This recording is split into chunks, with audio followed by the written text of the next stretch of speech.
you rely on philanthropy in the case of bail to like, because it can experiment and isn't as accountable, it can find things that really need changing. No other actor in the system was willing or able to do.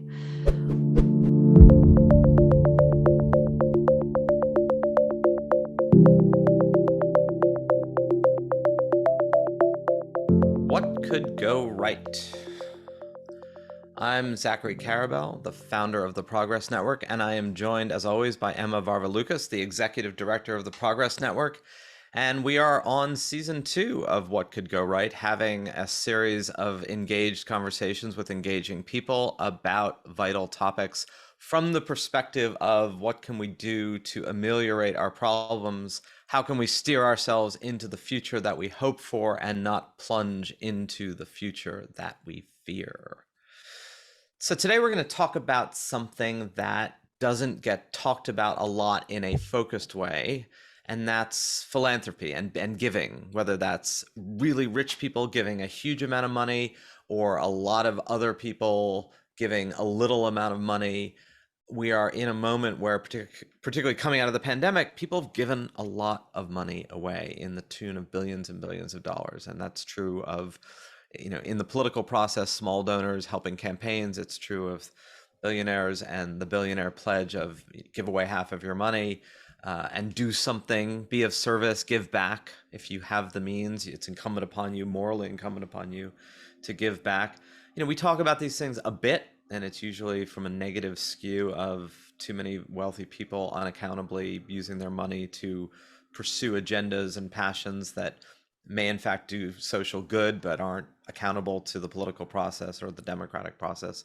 But either way, we don't actually have a lot of conversations about what does this world look like. There's an entire world of philanthropy, and we're going to talk to one person who's deeply engaged as a practitioner, Rachel Pritzker, and has thought deeply about both the pros and cons, the advantages and the failings, and someone else who has built a platform called Inside Philanthropy, David Callahan, who really, and has written a book about philanthropy, about who is steeped in this world as a honest broker and as an information source for people engaged in the world of giving and foundations, and probably knows more about the range of issues in that particular world than anyone else. So Emma, tell us about Rachel and David.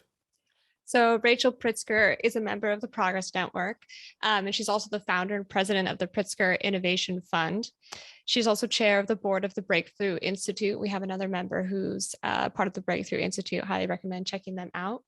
And she's also a board member and co-chair of the energy program at Third Way. She's the co-author of something called an Eco-Modernist Manifesto, which outlines an alternative approach to climate mitigation and human development. So if you're interested in climate change, check that out for a refreshing approach. And the other person who's going to be joining our conversation today is David Callahan. And as Zachary mentioned, he's the founder and editor of Inside Philanthropy. He's written extensively on trends in philanthropy, American culture, public policy, business, the whole gamut. And he's the author most recently of a book called The Givers: Wealth, Power, and Philanthropy in a New Gilded Age. And we're going to do this conversation a little bit differently. We're going to start with Rachel and go over some of the big issues confronting American society, democracies worldwide, and philanthropic giving in general. And then we're going to bring David into the conversation to add more dimension and depth toward the end. Perfect. Let's do it. It's great to have you with us today, Rachel, someone who's both thought about the nature of philanthropy in society and is also, for lack of a better word, a philanthropist. And I think about this a lot. Part of the Progress Network certainly started as an outgrowth of my own philanthropy, although I've never actually used that word in conversation with anyone. It's still de facto the truth. You don't have to be embarrassed. I know, I feel like I'm in a safe space here and I can talk about this. Thank you. So it better be a safe space given that I helped create it. That's We'll see. Whole other conversation. We're getting totally derailed without having actually gotten railed. So I do think this conversation of what is the role and nature of philanthropy in American society, and I'm gonna preface this with that. I was at a conference a few weeks ago, and this came up, and there was a discussion about tax breaks and the way the American tax code certainly encourages giving at all levels because of your ability to essentially write off, X percentage of every dollar you give that you would otherwise have paid in taxes. And someone was saying they thought this was a terrible skew. And another person pointed out that long before the tax code, Americans in particular have been relatively philanthropic, right? There's been a long tradition of this, and that the tendency to see the contemporary tax code as a cause of this is probably historically inaccurate, that there's been a lot of this, and the tax code actually reflected the amount of philanthropy that was in place in the 19th and early 20th centuries. I don't know. I just thought that was an interesting debate because there's a contemporary view, I think, that this is all a product of a tax code that's made to benefit, more people who have the money to give than anybody else. But it does raise this kind of continually churning question about, where are we and what's the role of this? And I know that's a big question, but it's one that you've thought about a lot. Yeah. Well, I mean, this goes all the way back to de Tocqueville, who, wandered around our country, observing what was different about early America as compared to Europe, and in his case, France. And one of the things that really struck him was, and I guess he didn't use the word philanthropy, but there was sort of a culture of mutual aid and of naturally arising, self-organizing civil society. And it was very robust. So I think civil society and, philanthropy, to just use that word, is a deep and longstanding part of American culture. And I think, it's also on the positive side, or in defense of it existing, is a key bulwark against autocracy, which is why we see all forms of voluntary association and philanthropically supported organizations, all forms of civil society attacked and dismantled throughout history when autocrats want to strengthen their hold on power.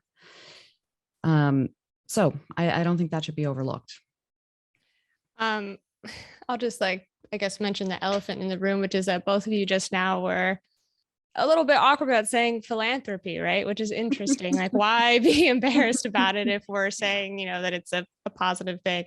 So, yeah, especially given that the Greek meaning of the word is like love of people. You should be, shouldn't be apologetic about it. I think it's probably that it has both negative connotations given the amount of pushback about it's just something that wealthy people do and can get away with, which is an odd trend, but it is the trend. And so the word is now tinged with things that have nothing to do with the original root. And it's also, it can kind of sound like a pretentious word.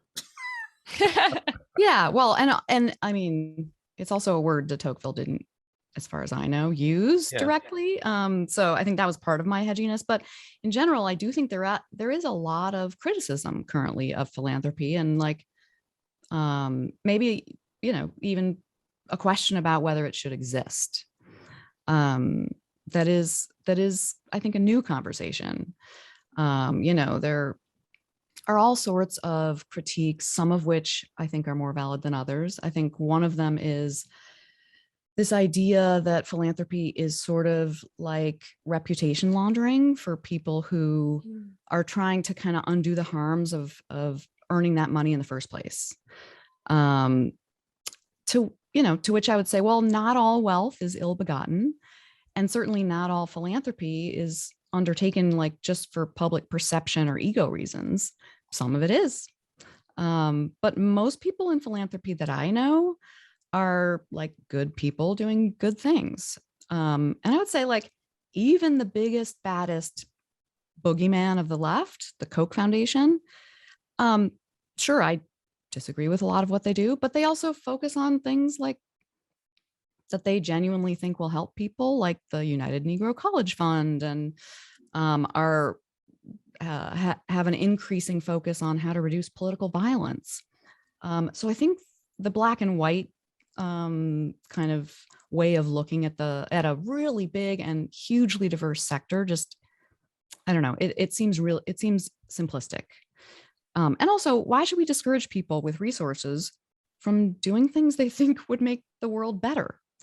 Obviously, there are downsides to a lack of accountability, and that's like another topic and another area of critique where I think we really should have some conversations.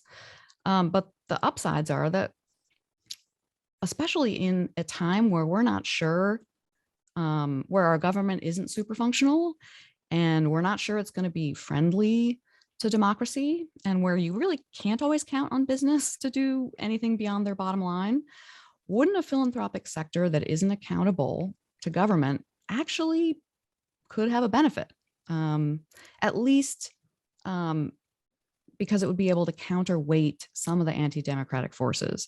I mean, one perfect example, which I think obviously is not ideal, but Congress was so deadlocked around funding the necessary, putting the necessary money into fund administering the 2020 election, that philanthropic money had to come in and actually, for the first time ever, pay for us to run an election, which of course, in an ideal world, that would not happen. The government would just fund that stuff.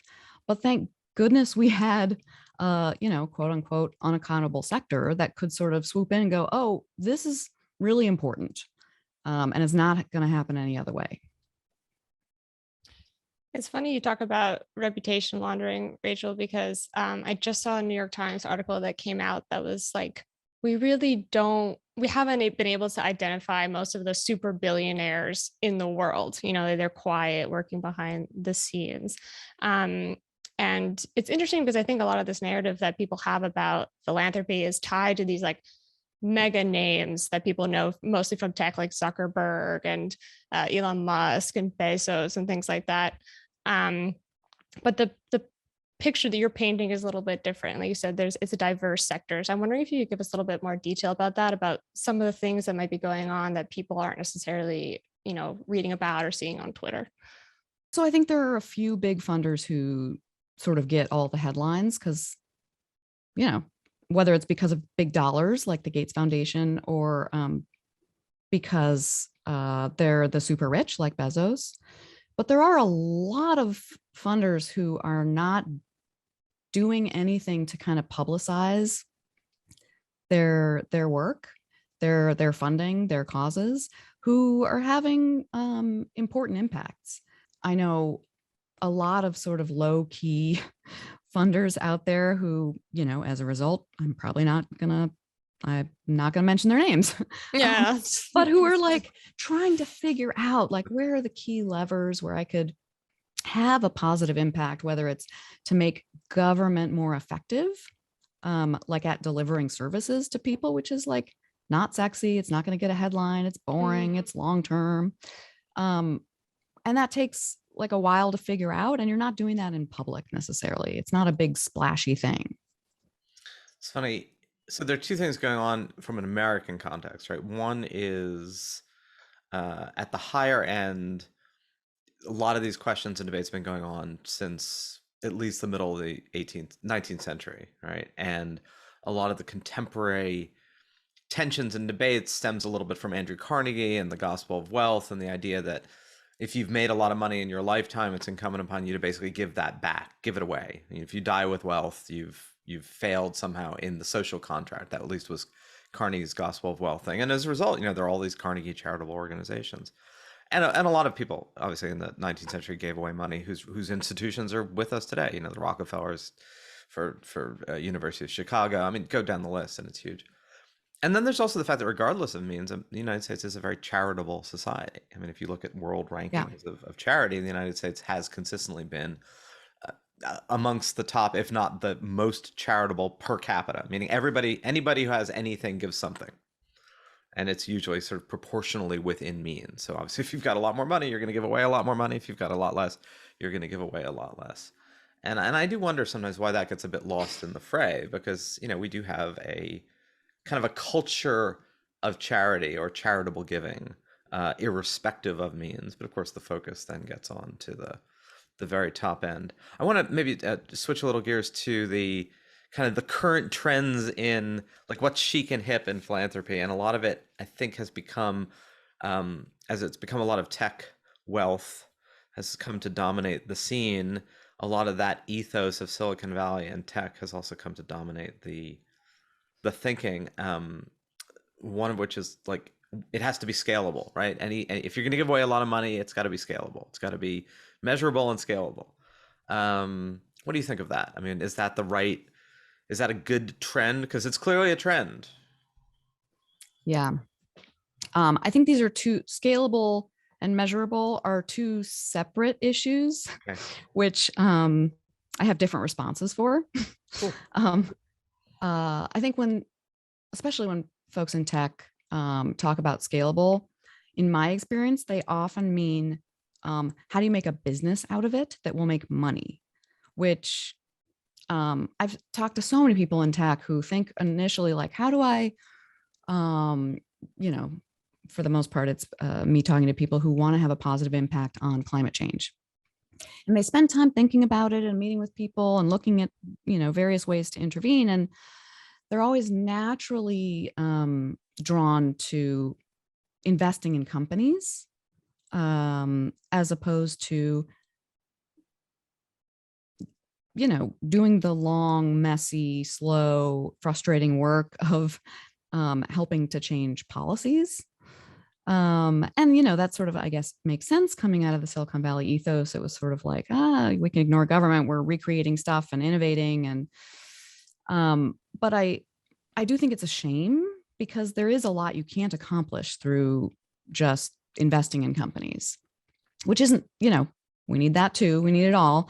But I worry that increasingly we're seeing people have just not a lot of interest in making sure that government policies are focused on solving long-term problems and addressing things like climate change.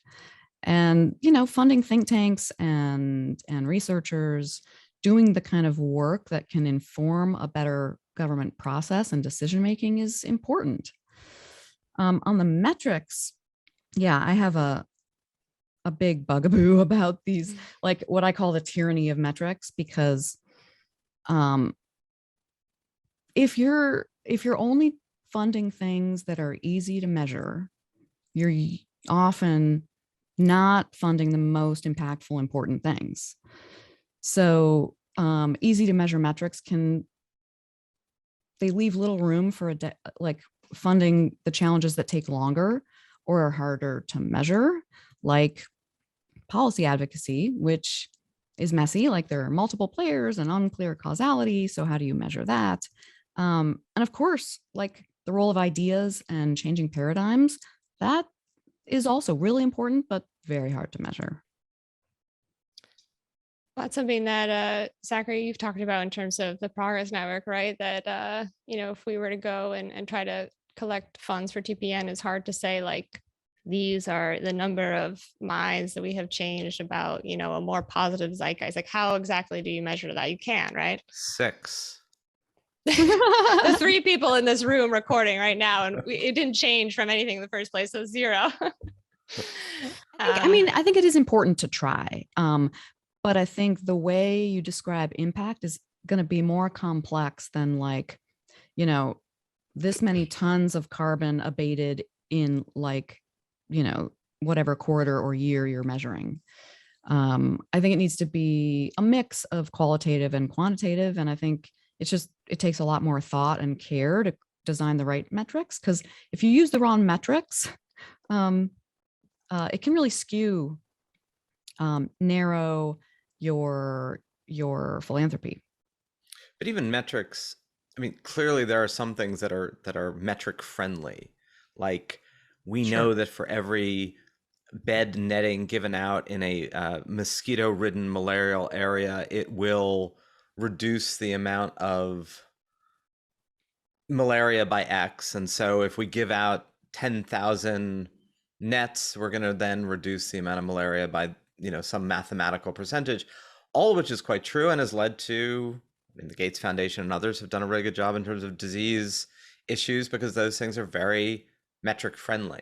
The problem then is what about things that aren't so metric friendly? And then, it may be the issue of you start only looking for metric friendly things. Right. Right. So in the case of bed nets, I have a visitor. Um, um, yeah, funding bed nets, wonderful. But what about funding like the long-term research and policy work to make sure people in countries currently exposed to malaria are lifted out of poverty so their homes aren't full of mosquitoes in the long run? It's that kind of like, let's raise our ambitions, think longer term, think about the more complex issues that are harder to measure, but potentially more impactful in the long run. Rachel, would you say that sort of the tyranny of metrics has any relation to a discomfort with, I don't know if waste is the right word, but like waste or failure or something like that? Because we see in the news recently so much Mackenzie Scott, it seems like she like wakes up, has an espresso, writes $1 million check, mails it to somebody, has some, it's like just money flying around. And my understanding was that there's some critique of that in that it's irresponsible and that she's not sure what kind of outcome this money is going to have. But I wanted to get your take on like, is it a discomfort with waste? Is it discomfort with knowing exactly how the money has had an effect on the thing that you're trying to solve, or what is it exactly? By the way, we really like Emma's description of Mackenzie Scott's to-do list on a daily basis, things to do. That's how I imagine it, yeah. So, I mean, look, big institutional philanthropy. We have a feline visitor for those on the audio side. So my cat is joining. His or her own impressions about what to give away. He likes to scream when he's bored, which is a lot. So so do I. So yeah, look, big institutional philanthropy. I have a lot of critiques of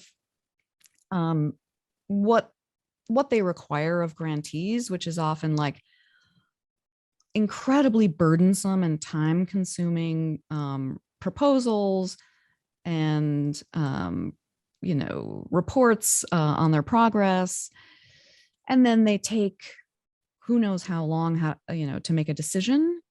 Basically, just consuming grantees' time, and they often also like want the grantees to create a new special project just for them. So on the positive side, Mackenzie Scott isn't doing any of that, right? There's no burdensome, time-consuming paperwork or process that grantees have to go through.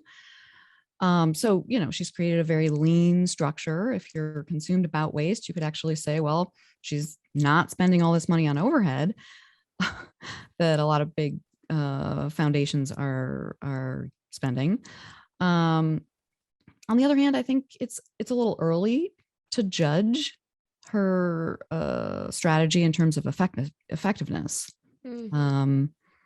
But I will say I kind of doubt it's going to be repeated on a big scale, in part because it would put a lot of people out of business in the field. There's a lot of people who like depend on a big building full of people who are trying to count metrics and write strategy proposals and do strategy refreshes, and it's a whole field. And frankly, funders often do want to be more engaged in the work and get to know the grantees. I mean, I think I would describe my approach as kind of a third option, which is I spend a lot of time getting to know an issue and then getting to know the people and groups doing work in it that I think is important and effective. And then over time, I develop trust with a few core partners who've proven effective. And then I continue to engage closely enough with their work that I have a sense of their strategy. I can judge their effectiveness, and therefore I don't require burdensome, processes of requests or reporting either. And for the most part, I also offer general operating support, because if I trust someone, then I'm going to trust their judgment about what their strategy, should be and where their money should be going. I mean, I love that as an approach and as a way of thinking about it. You get to know people. It's a relationship. It's based on a kind of a trust that you're buying into whatever vision they have. And I will maybe say not everyone can do that, for all sorts of reasons, but frankly, one big reason is that it's very time consuming. But isn't it just as time consuming to do all the reports you've talked about in the metrics? I mean, and sort of like what's also the line between like oversight and control? You want Yeah. some oversight. Maybe you don't even want some oversight. The Mackenzie Bezos one would suggest, you just you throw enough out there and some things are going to work and some things aren't, and you accept that that's part of it. Then there's Yeah. oversight, which is you want to see how they're doing and give them some accountability. And then there's control, which is I'm not really interested in giving people money. I'm interested in finding people who will execute projects that I'm interested in. Yeah, I think it's also a question of scale. It does become a lot harder when you're giving out massive amounts of money to, I don't know how many, she's given to now, but, many, maybe hundreds of organizations like that. And especially if you're doing it at a really rapid pace. Because again, deeply getting to know a field, getting to know an issue and the people doing good work in it, that takes time. You can't do it at the pace she's doing it. So again, I think there are pros and cons to both approaches.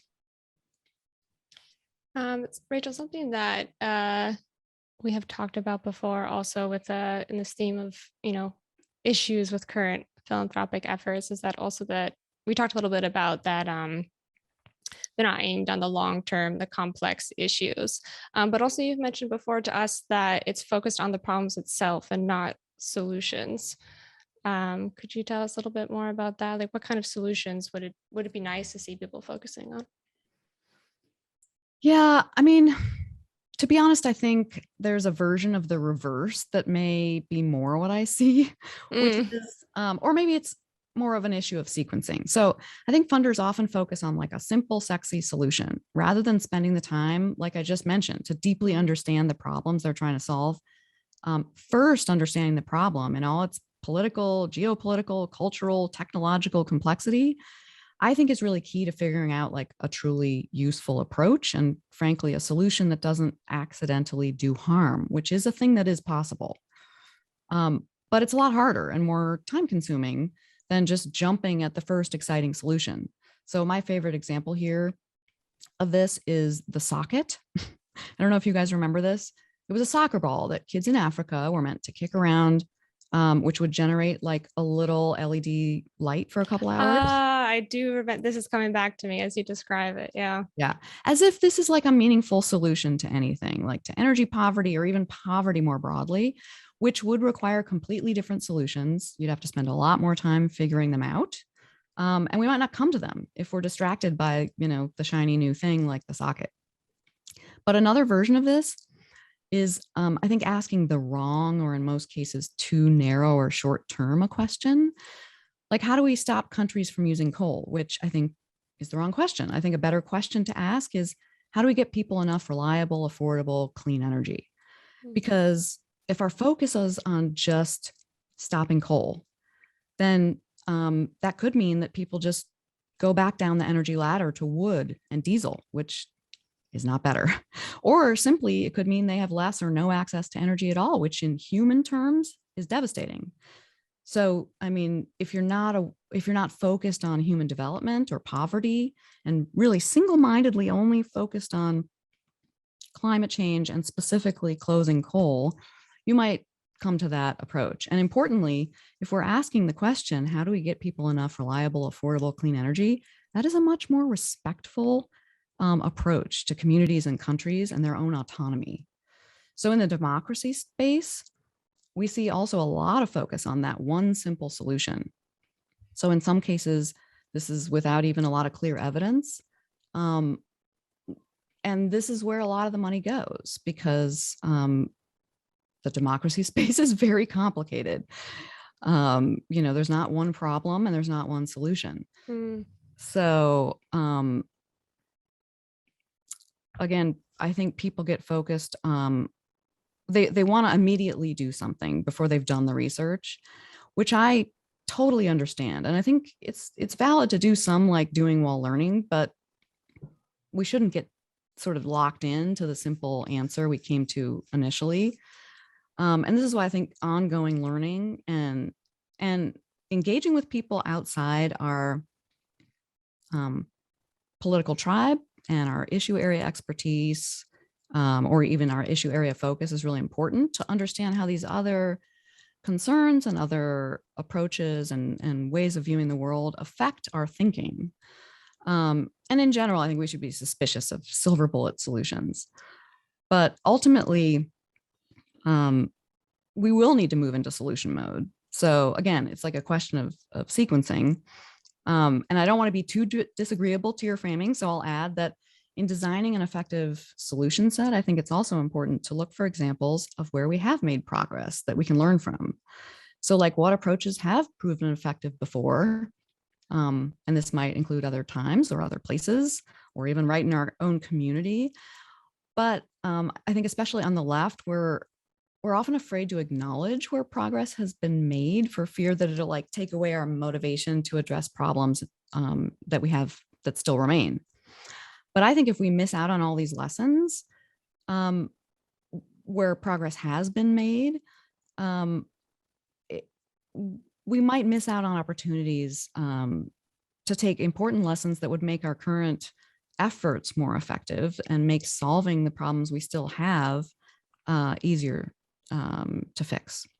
You know, it's funny you mentioned the kind of the coal issue, because certainly in the Ukraine-Russia war, or Russia invasion of Ukraine, one issue has been German dependence on and Eastern European dependence on Russian natural gas means that if you're going to make the political decision to sanction Russian natural gas, the only immediate alternative for all these countries is to burn more coal, right? Because, they, as much as they were ahead of the curve in a lot of these environmental issues socially, they didn't really do what you've just said, which is find a reliable, renewable source of energy. They just are kind of in the, where do I get my less reliable, less renewable source of energy? Well, I think we should sort of clarify or make some distinctions, because there are European countries who've done a great job decarbonizing and aren't relying very much on Russian gas or coal. This includes Sweden, which has done a great job, in part because they have a lot of natural hydro resources and they have maintained their nuclear. And France, of course, which also has both some hydro and a lot of nuclear. Yeah. Germany, on the other hand, basically decided they were willing to close their nuclear, which, just for people who aren't aware, does not emit carbon dioxide, and to replace it with Russian gas and to some degree coal as well.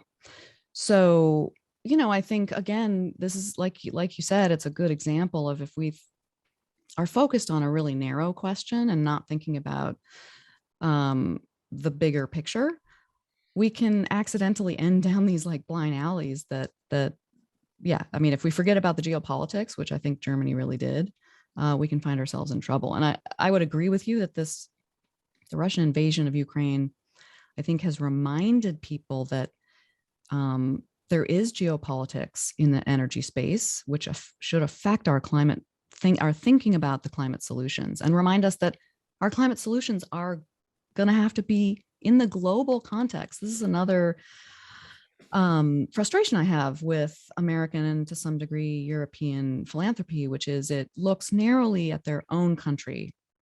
But these questions are all global, or at least connected to global challenges. So, it's clear now the climate and energy issues are global, and we can't forget about geopolitics. Like, should we be relying on China to make all our solar panels? That's a challenge. Where are we going to get our rare earths for a lot of the renewable technologies that require them from, in some cases, some unsavory work practices and sketchy regimes? And these are all things that I don't think people have fully come to terms with. But the Russian invasion also in the democracy space, I think, has foregrounded even more the fact that this is an urgent and global challenge. It's not just us in the US having a problem. I think there's a real contest between competing governing options, and the autocrats are fighting to show their option is superior. to our open societies of liberal democracies. So we need to strengthen and defend and make our democracy more effective so that it can provide a model of what does work, and so that it survives in the long run, for both us and for people everywhere. So that's a really good intro segue into bringing in David Callahan of Inside Philanthropy into the discussion, given that he's written about certainly the role of philanthropy in American democracy, and it's, you know, some of the questions, both pro and con, that have been, you know, we talked a little bit about at the beginning of this conversation, and this more trenchant observation you just made about what's the role of a robust philanthropic community as part of a robust democracy, or at least clearly you do not see much in evidence robust philanthropic activity in autocratic, fascist, or authoritarian societies. You would be hard pressed, other than, I suppose, giving on command, which is a bit of a different thing, you know, tithing as in taxing. So let's bring in David to talk a little more about that aspect of these questions. Hey there. Hey there. So David, on this question of, you know, is whatever you've written about and thought about in terms of the challenges and some of the tensions inherent in American society today and the nature of philanthropy, what do you make of this idea that that Rachel's highlighted, that we need and a powerful philanthropic culture, giving culture, is a necessary imperative component of a robust democratic culture? I think there's a lot to it. I mean, clearly there's a big tension between, on the one hand, philanthropy as a bunch of unaccountable power, right? Increasingly wielded by a super wealthy elite with endless amounts of money, ambitious plans for public policy, and really kind of aggressive agendas in some areas. On the other hand, that unaccountability is part of the strength, right? Because philanthropy can take risks. Philanthropy can do things the government can't. Philanthropy doesn't have to worry about the bottom line. So you have this kind of dynamic agent of change in society that can do all these things that the other two big sectors in our society can't. And I think that one of the things that philanthropy can do is it can empower voices in a democratic society who otherwise wouldn't have allies, because they wouldn't find allies in the private sector. They might not find allies in government, especially if it's a government that's hostile to marginalized views or what have you. So I definitely think that philanthropy is a strong component of democracy, assuming you can get the tension right and it doesn't just become yet another tool of kind of plutocratic influence. You know, so far we've been talking a lot about big donors, but, you know, along this line of a culture of charitable giving and the United States and American democracy, there is the point that charitable giving spiked over the pandemic, right, with big donors and with small donors. The New York Times, the second time I've referenced the New York Times, clearly I'm a fan, but they had a really good article about this where also direct cash transferred spikes between people. I myself gave money to random people I didn't know during the pandemic to support artists. So, I was wondering if either of you could say a little bit about that, the culture of charitable giving when it comes to smaller donors, grassroots donors. I would just two quick things. I would say, you know, obviously philanthropy can be a positive and natural response to suffering. On the question of well, it spiked even in a time of crisis. Sure, but it's worth noting that it was likely aided in large measure because the stock market rose and government put cash in people's pockets, which enabled some of this generosity, because during the Great Recession, charitable giving decreased. You know, Emma, the unfortunate trend over the last 20 years has been less giving by ordinary Americans, and the role of the small donor becoming less and less significant in philanthropy. And that's a very troublesome trend, and it's driven by a couple factors. Scholars have tried to figure it out. One is the fact that most of the income gains of the past 20 years have gone to the top 10%. And so meanwhile, ordinary middle-class Americans have been crushed by rising healthcare costs, higher ed costs, and all the rest. And so there's just not a lot of kind of extra money in the pocket of Americans. Meanwhile, the wealthy have, are richer than ever before, have more and more assets to sort of bring to bear to philanthropy. And so that's kind of produced this kind of top-heavy philanthropic sector that I think is a real cause for concern. On the other hand, there's a lot of interesting initiatives underway to try to catalyze giving by smaller donors, giving circles being one example. Donor advised funds, for all of the kind of controversy they've caused, I think have worked to democratize philanthropy in ways. There's about 1 million donor advised funds at this point compared to about 100,000 private foundations. And so if you think about like analogizing philanthropy to politics, one of the good things that's happened in politics in the last 10 or 15 years is the rise of small donors, right? Like there's all these animated small donors in politics who allow politicians to get funded without going to corporations and wealthy donors. And, Bernie Sanders wouldn't have been able to run for president without all those small donors. The dark side, of course, you have somebody like Marjorie Greene who gets a lot of money from small donors. But in philanthropy, if we could see a real kind of upsurge in lots of giving by small donors, it could help kind of balance out that top-heavy philanthropy we're seeing today. I mean, that's great to hear. I'm happy for my sunny-eyed view to have been wrong so that we could end with the inspiring message of, okay, guys, let's all rise up together. I know, Zachary, you've made the point before that Americans being flush with cash and the pandemic releasing so much spending from governments made very unusual but beneficial times. Yeah, and that's clearly going to fade into 2023 and 2024.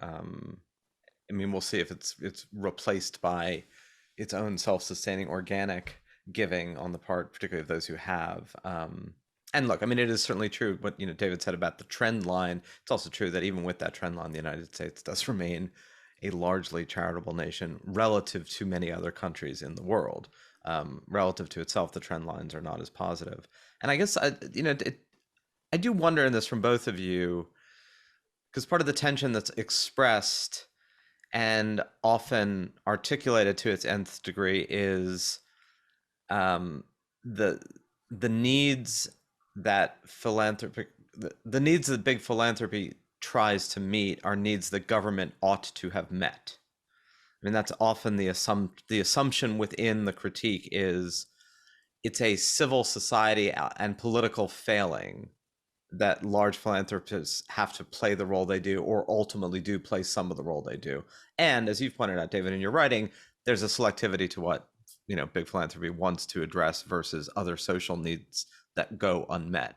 But do we really feel that that we would want to live in a society where every single major social, political, economic inequity, imbalance problem was met by government? Don't rush both of you at once to answer that really easy question. Some might say yes, Zachary. A lot of people would say yes. That's why I'm asking the question. I think this is like a version of should philanthropy exist at all that we discussed before, which I think there are many reasons that it's useful to have a philanthropic sector. And as David said, there are benefits to having a sector that can experiment. I would argue maybe it isn't as experimental as it should be. There's a lot of groupthink and a lot of blind spots, based on that groupthink. But I think the idea of like government doing everything is a little scary to me, particularly in this moment, because I'm reading Anne Applebaum's Iron Curtain about how the Soviets crushed civil society, and many other things in Eastern Europe. And they were very targeted and specific in going after all civil society. Churches, the Boy Scouts and Girl Scouts were a huge focus that they had to shut down, corrupt, make sure it was part of the government program. So, of course, I think government should be more effective. I want it to be more effective. I want it to be able to do its job. Like I said before, I want it to be able to sufficiently fund election administration, and we shouldn't have philanthropy doing that. On the other hand, there are all sorts of things that I think it's great philanthropy can sort of, fund research that may not pan out. Would we want government taking that risk? Probably not. Yeah, and I would just echo that to say the smart philanthropists go where government won't, right? So you see in medical research, like the NIH has a $36 billion a year budget, right? If you're a smart philanthropist investing in medical research, you don't fund the kind of stuff that the NIH funds, right? You fund the kind of stuff that the NIH won't fund because it is too risk averse. And in fact, the Open Philanthropy, which is funded by Dustin Moskovitz, one of the co-founders of Facebook, once had a round of grants where they gave a bunch of money to all these rejected proposals from the NIH saying, this is good stuff. The NIH is too cautious. We're going to fund this. The bad thing is when philanthropy feels it has no choice but to step in to take care of shortfalls created by government's fiscal lack of capacity or government's lack of innovative or just pure functional capacity. So most extreme example of that in the city of Kalamazoo, one of these sort of battered, post-industrial cities in Michigan, the fiscal situation was so bad that a couple philanthropists stepped up and put up tens of millions of dollars to kind of do basic things in the city, and then raised a bunch of other money from philanthropists just to keep like Kalamazoo afloat. And my concern is we're going to see a lot more Kalamazoos going forward, because if you think about the long-term trajectory, the fiscal squeeze on government is going to get worse at every level. All those state and local pension fund obligations, as they kick in, there's going to be more states and localities that are just completely squeezing out all of their sort of discretionary social spending and educational spending and park spending to fund their pension entitlements. And the same thing is going to happen to the federal government. And so you're going to have this situation where wealthy people have more and more money than ever and are more and more active in philanthropy at the exact same time that an aging population is squeezing the capacity of government at all levels. And I think it's going to transfer more power to the philanthropic sector. Now, on the one hand, that's great in the sense that at least there'll be somebody to bail us out when we can't meet basic needs, somebody to fund the national park system. On the other hand, it's worrisome in terms of who's in the driver's seat of US society. So on that, it's funny, I'll segue into what about those areas where some philanthropic activity has both highlighted a major systemic failing that is government created. So you talked about bailing out society. What about the Bail Project, which was a huge endeavor to say, look, far too many people are being arrested in particularly urban areas who can't pay fines, who then are put into the criminal justice system, and in those parts of the country where there's bail, can't make bail, and end up essentially being entered into an incarceral system without ever having been convicted of or committed any crime. So we're going to pay for bail. Part of that led to massive bail reform in states like New York, which itself is now undergoing huge amounts of political pushback because of some of the unintended consequences. Same thing in California. I mean, certainly that you would think in many ways, even though the Bail Project, by the way, in our conversation with Rachel earlier, was conceived very much in the definition of scalable and measurable and repeatable, and it fit the bill perfectly for that kind of philanthropy. But it highlighted a failing of government. Charter schools, to some degree, highlight some of the failings of public education. And then what about areas like Dan Gilbert, the founder of Quicken, who in a totally kind of non-directly philanthropic way becomes part of the redevelopment of downtown Detroit because of his willingness to invest money in an area that neither government nor most private businesses are willing to invest in. Yeah, where do those fall on these particular spectrums? I mean, I would say the same thing I said about philanthropy having to fund elections. It's probably good we have it, but in an ideal world, they wouldn't have to. Like, I wish government was doing a better job, was more fair, was funding, sufficiently the things that matter.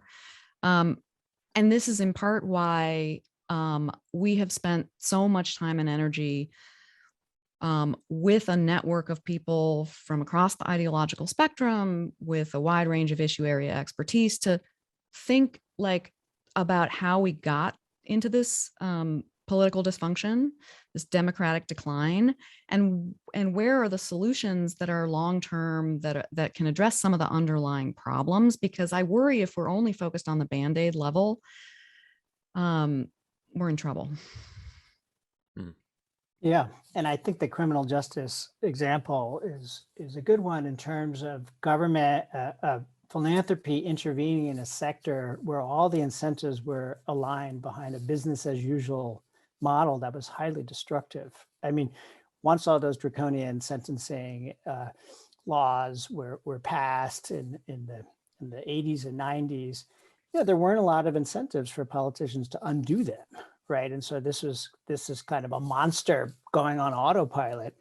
And then you have a number of pretty bold philanthropists stepping up. I think of John and Laura Arnold as two examples of philanthropists who really plunged into that criminal justice sector to try to kind of stop this kind of government on autopilot, incarcerating huge numbers of people, and I think that it's been successful, and kind of really philanthropy has played a catalytic role in kind of changing the debate.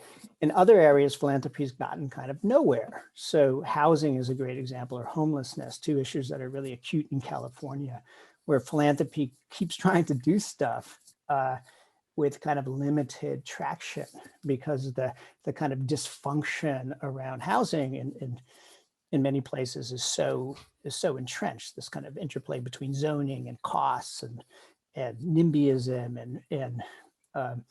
and philanthropy for all of its efforts just doesn't have enough kind of muscle to get in there and kind of correct for a real shortcoming of the public sector. I think there's also been a lot of groupthink in the efforts of trying to address the housing and homelessness problems. And they're not issues I work on, but I think, I don't know all the details here, but I think a lot of funders have failed to look again at the sort of longer term challenges that got us here, not, a year ago, not even 5 years ago, but it's been like 40 years we haven't been building the housing we've needed to make up for sort of the jobs we're adding, and fundamentally changing the zoning restrictions is hard because you have all sorts of political reasons to maintain them. So government at various levels, city, state, has reasons to maintain all this restrictive zoning. And I think a lot of funders were just like, let's focus on, we'll put all this money into low-income housing, which on its own is fine, but it's not sort of doing the hard, deep engaging with the politics at the state and local level to allow us to build more housing. So, the group, the pros and cons, like you rely on philanthropy in the case of bail to because it can experiment and isn't as accountable, it can find things that really need changing that, as you said, David, no other actor in the system was willing or able to do. But here, I think there is also the same groupthink in government as in philanthropy in some areas, and I just worry that if one of the things we rely on philanthropy to do is to be innovative and to be able to do that thing that would help society that government and business can't do, it's not always stepping up. I'm curious if either of you have any thoughts, just going back to what David said about who's in the driver's seat. I'm thinking about this one particular person. He's like 30 years old. He has a crypto fortune. He's living in his van because he wants to give all of his fortune away. Are people like this someone we should look to for this kind of innovative non-group thinking? Or, should we expect more of the same, going into the future? What do you two think about that? Well, I do think that there's a lot of interesting philanthropists coming on the scene, and I don't think it's a coincidence that many of them are coming onto the scene from the tech sector. And they are people who, have made their money by thinking outside the box, disrupting key industries. In Wall Street, you make a lot of money often by just having more and more assets under management over a longer and longer period of time. Real estate fortunes tend to be made over many decades. In tech, you often make your money by coming up with something really disruptive and powerful. And so when those kinds of people turn to philanthropy, they often want to do things very differently. And I don't think it's surprising, for example, that the push for universal basic income has attracted so many people from the tech sector who want to basically disintermediate the whole social services and global aid sector by saying, hey, let's get rid of all these middlemen who help poor people at home and around the world, and let's just give the money directly to poor people, and let's research that. So I think that has been a really cool and hopeful dynamic. I don't want to overplay it, because if you look at many of these tech philanthropists over time, they start to behave a lot more like traditional philanthropists. And maybe to Rachel's point, some of them get sort of sucked into a groupthink, or they get sort of embedded in the traditional sort of philanthropic sector and hire philanthropoids to do their giving, and no longer as dynamic as they might be. So final question for both of you.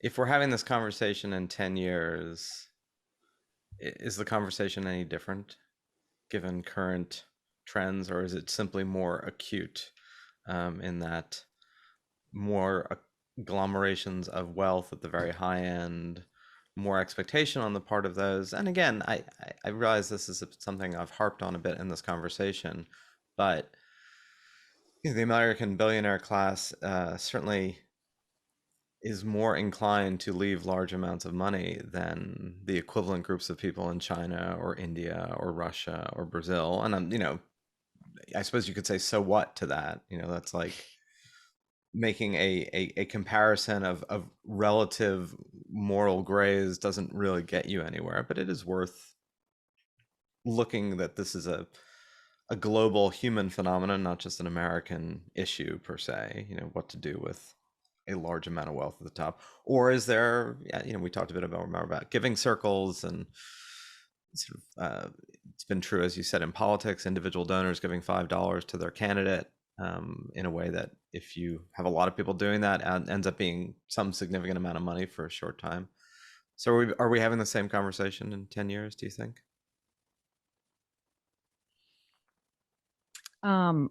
I don't think we're ever having the same conversation 10 years ahead of whenever you ask the question. That is a very wise answer, by the way. I don't have a crystal ball, but I am deeply worried about where we're headed politically, geopolitically. It just feels like we're heading into a potentially rocky number of years, however many they are. And I think inequality is definitely one of the drivers of some of this, just what feels like real global outrage. And it's not just here, it's, you're seeing frustrations bubbling to the top, and a lack of trust in various institutions, but in particular in governments all over the world. And so I don't think the philanthropic sector alone is big enough to countervail all of that, but I would love to see more funders take the time to understand how complex the moment we're in. Like, we didn't get into this political, cultural stew that we're in now overnight, and we're not going to get out of it tomorrow. So I think if philanthropy can really think long and hard and get out of their own sort of tribal, ideological, and frankly toxic, partisan and high conflict approaches, then they would be able to actually help address some of these underlying challenges that are not going to be the quick, easy, sexy, most obvious thing in front of them. So that's my hope, is that they do more of that. I like that. David? I think in 10 years, one exciting thing is we'll be talking about a lot more global philanthropy, because there's 2,500 billionaires in the world, maybe a quarter of them live in the United States. And I think we're going to see a real upsurge in philanthropy worldwide. And that, I think, is going to be really interesting to watch in a place like Africa and India and China, Southeast Asia. Here in the United States, I think that the conversation we've been having about government pulling back as philanthropy steps forward is going to become a lot more acute. I think we're going to see more Kalamazoo's. I think we're going to see more kind of big initiatives by philanthropy to kind of compensate for government's failings as either polarization, dysfunction, lack of fiscal capacity, all make government less capable. And hopefully in 10 years, we're not going to be talking about a new era of crisis philanthropy. I think that Rachel's right. We're heading into a rocky period. And, if our democracy falls apart, you could have philanthropy really as a weaponized part of a civil war of some kind. And don't even really want to think about that. But, in many ways, philanthropy is already kind of on the front lines of our civil discord on both sides. And you could see a significant escalation of that. Or, I liked Rachel's, the idea of there are significant societal challenges and problems that are not amenable to, I will spend X amount of money now and see a tangible, explicit result in a specific short time frame that I can then say, look, this is what that money did, as opposed to the more systemic things. And certainly, part of the point of the Progress Network was there will never be an upsurge of constructive news. It is a structural impossibility given the incentives of contemporary media, full stop. But that doesn't mean you can't try to change the tenor of the conversation. It just means you have to make the effort to do so with the belief, I think, that you can substantiate that it does have a constructive outcome, but not in that immediately, I said this and it got that amount of attention, or I spent this and it had this kind of result. And so I think that's where the best of this lies. And while it's certainly true that philanthropy can, as a neutral, be used and abused in a highly partisan, toxic environment, it can also be a bulwark, as Rachel's pointed out, against a partisan and toxic environment, like any good tool, right? Anyway, thank you both for having this conversation. I don't think these are as vital as these issues are, and as much as it kind of occupies a lot of people's mind space, it's not something that a lot of people ever talk about in a focused way. So I'm glad to have had the conversation. I know, David, you have a bread and butter platform that does talk about these in a focused way, but that's also often talking within a world of people who are focused on these things. It's interesting that we don't have these conversations in a more non-inside baseball way. So hopefully this is the first and not the last. But thank you both for having the conversation with us, with each other, and with the world. Thank you. Thanks, Zachary. Thank you both. So Emma, I thought that was a really stimulating conversation. Of course, I thought it was a really stimulating conversation. All of our conversations are stimulating. Or so we hope. Or so we hope. That was done, I mean, you can't really tell in audio. That was done with a wry, self-deprecating smile. One thing we didn't get into, and it kind of occurred to me at the end, was what does that leave, most of us individually to do?